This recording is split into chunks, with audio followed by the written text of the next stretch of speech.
subsídios. Lições Bíblicas Jovens. Lição 10. O jovem e a consagração. Que a paz do Senhor esteja presente na sua vida.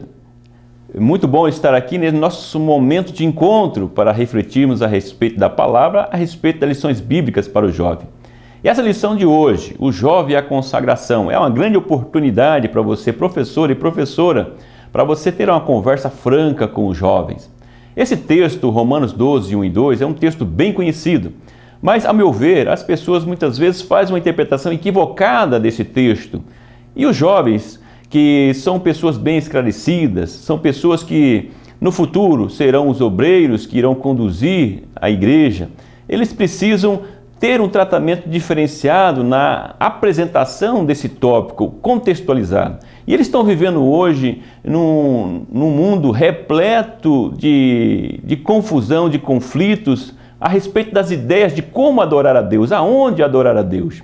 É nesse texto que nós vamos ver que o conceito do lugar, do encontro com Deus, é diferente no Antigo Testamento e no Novo Testamento. Mas por que essa diferença? É o que nós devemos apresentar e abordar nesta lição. Outra questão importante também que nós vamos trabalhar é a questão da mordomia do corpo. Será que o corpo é importante na adoração a Deus? Há necessidade de uma separação, uma mudança no exterior? O importante não é o interior? Então são questões que nós precisamos trabalhar nesta lição. E para isso, então vamos à primeira parte do vídeo, que é o momento em que nós apresentamos para você os principais objetivos e os principais pontos para atingir esses objetivos.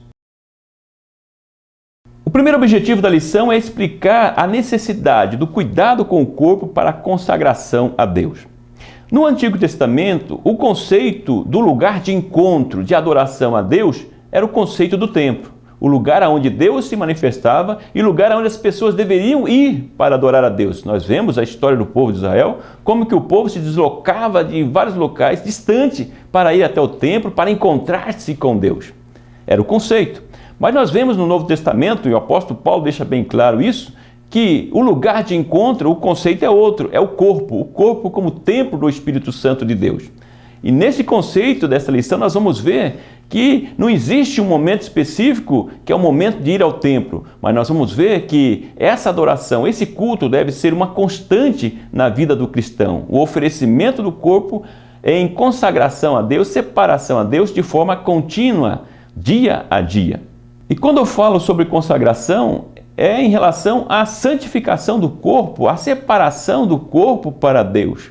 O cuidado que nós devemos de ter com o corpo que foi dado por Deus. Aí por isso que eu disse a questão da mordomia do corpo. A mordomia é quando você age como mordomo, quando você cuida daquilo que na realidade não é seu, foi dado por Deus. Deus foi quem nos deu a vida, tudo que nós temos, o corpo, e nós devemos prestar conta diante de Deus de como nós lidamos com o nosso próprio corpo. Por isso que é importante nós estarmos atentos para essa questão.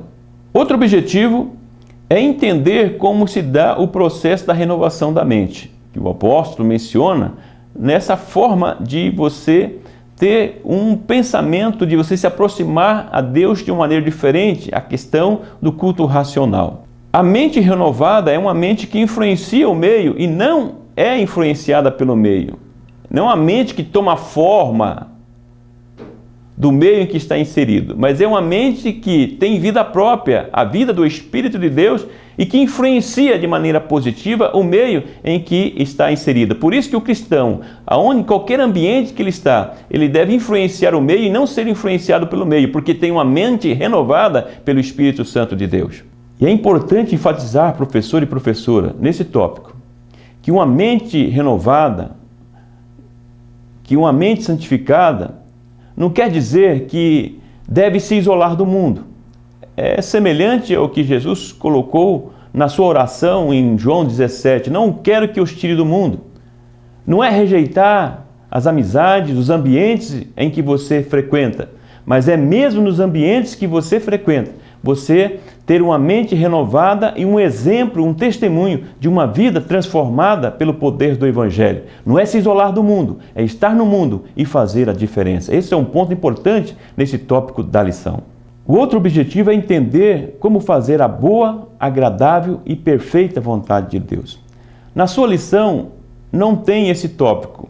Nós sabemos da limitação de caracteres ao escrever a revista, mas no livro tem esse tópico que é importante, por isso que recomendo a você que adquira o livro. Tem várias informações que não tem na revista e esse livro foi feito para apoiar você a elaborar essa lição e trazer subsídios a mais, informações a mais, para que você possa trazer uma boa aula na escola dominical.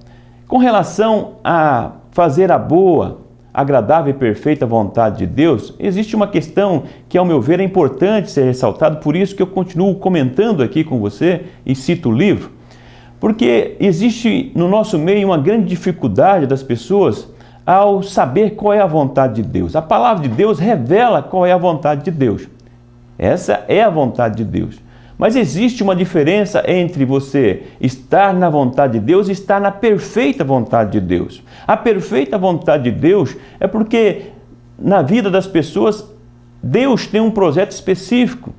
Você pode estar dentro da vontade de Deus, obedecendo a palavra de Deus, frequentando a igreja, mas pode ser que no seu caso, ou no caso do seu aluno ou aluna, Deus tem uma vontade específica, um projeto específico na sua vida, que Deus quer capacitá-lo para que você, ou capacitá-la para que você venha exercer um ministério específico ou algo que Deus tem um projeto próprio na sua vida. Essa é a perfeita vontade de Deus. Então você pode estar na vontade de Deus, mas não estar na perfeita vontade de Deus. É importante você, como professor e professora, conversar isso na sala de aula também, porque eu vejo que no nosso meio as pessoas têm uma grande dificuldade. Outra questão, dentro de escolher a vontade ou de saber a vontade de Deus, é que as pessoas usam o critério da porta aberta, porta fechada. Você já ouviu alguém dizer assim, se tudo der certo é porque é a vontade de Deus. Se der errado é porque não é a vontade de Deus. Há um perigo aí. Não é porque tudo está dando certo que é a vontade de Deus. E não é porque está dando errado que é a vontade de Deus. Por isso que é importante nós termos o contato direto com a palavra de Deus, o contato com Deus através da oração, para identificarmos o que realmente é a vontade de Deus. E esse critério é um critério perigoso e muito usado na nossa igreja. Entendo que você, professor e professora, deve levar na sala de aula para refletir um pouco sobre esse assunto. Como comentei no momento anterior, que no Antigo Testamento as pessoas entendiam que o lugar de encontro com Deus, de adoração, era o templo, nós vemos que a igreja hoje incorporou também esse conceito. Muitas pessoas entendem que para encontrar Deus, para cultuar a Deus, deve ser lá na igreja, no culto, no templo. Mas aqui o apóstolo Paulo, dentro desse conceito, ele está indo além disso. Quando ele fala para nós apresentarmos o culto espiritual, o culto racional a Deus, que é agradável a Deus, ele não está dizendo, se referindo à questão da liturgia, lá no culto no templo da igreja. Mas ele está indo além.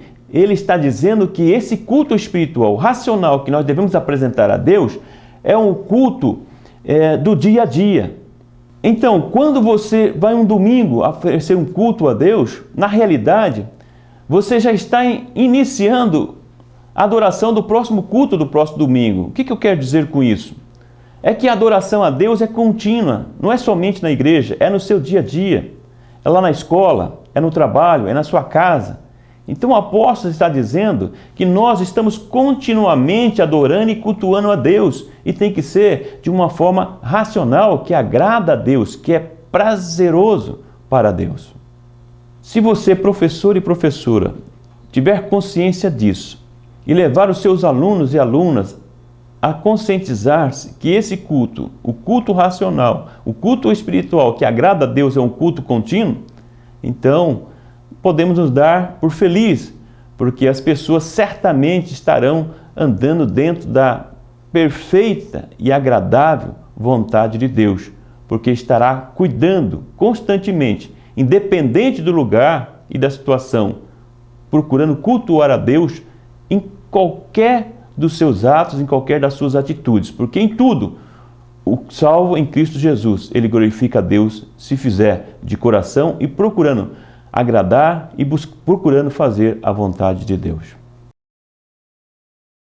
Professor e professora, na orientação pedagógica estou fazendo de uma forma diferente aqui, porque estou trazendo alguns temas que acho que é importante nessa lição e que é importante você trabalhar, pelo menos ao meu ver.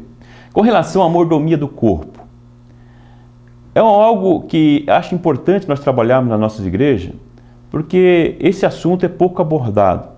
E as pessoas, muitas vezes, por descuido, por falta de cuidado com a saúde, não cuidam do corpo.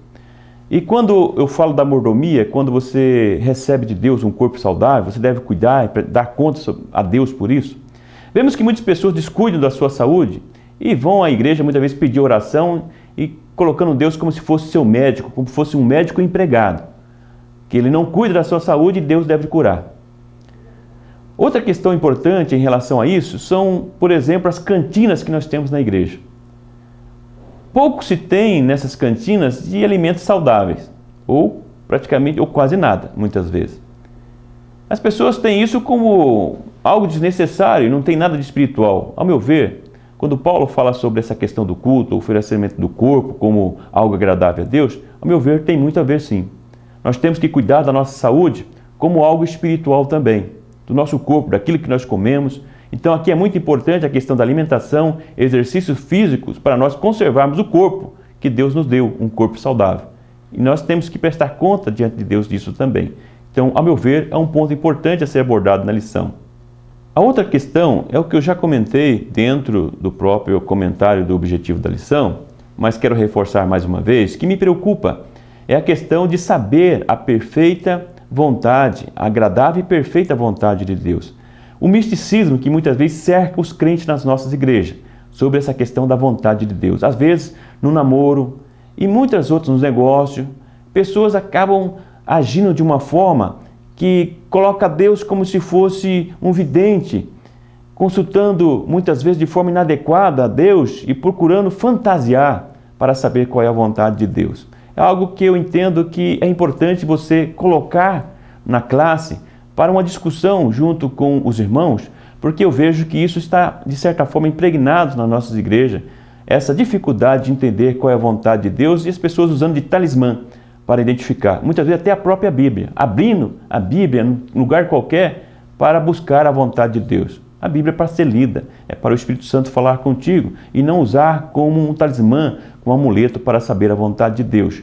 Mas quando você estuda sistematicamente a palavra de Deus, o hábito das suas decisões vai ser a paz com Deus, que você vai ter através do conhecimento da palavra de Deus e da sua comunhão com Deus por meio do Espírito Santo de Deus. Então, a minha orientação pedagógica fica para esses dois pontos, mordomia do corpo e também como saber qual é a vontade de Deus, retirando os misticismos que muitas vezes nós vemos nas nossas igrejas.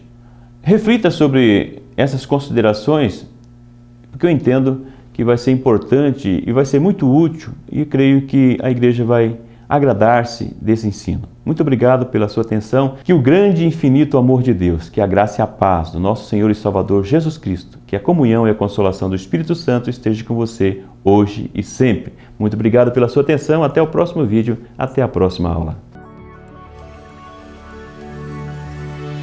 CPAD, a editora da Escola Dominical.